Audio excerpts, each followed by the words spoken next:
আজ আমার একটা ভাইবা ছিল। কোনো এক বিসিএস ক্যাডার আমার পরীক্ষক ছিলেন।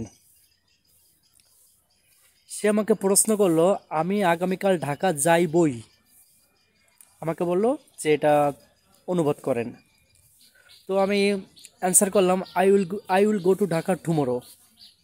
একটু বুঝুন যে I will go to Dhaka tomorrow. সে আমাকে বললো যে এখানে উইল আসলো কেন? তো আমি বললাম যে স্যার, বেসিক্যালি আমেরিকান স্টাইলে এবং আমাদের ব্রিটিশ নিয়ম বাদ দেওয়ার কারণে আমরা উইল ইউজ করি, এখানে শ্যাল ইউজ হয় না। তো উনি আমাকে বললো যে এটা নয়, এখানে হচ্ছিল গিয়ে আমি ঢাকা যাইবই, তাহলে এখানে আই উইল শ্যাল আসবে না? আপনি তো এটা ভুল করছেন। আমি ভালো মন্দ তাকে কিচ্ছু বললাম না, আমি বললাম যে স্যার হয়তো আমার বোঝার মিস্টেক, কিন্তু আমি আগামীকাল ঢাকা যাইবই, তাহলে এখানে কি I will go to Dhaka tomorrow নাকি I will shall go to Dhaka tomorrow, কোনটা হবে আপনারাই বলুন।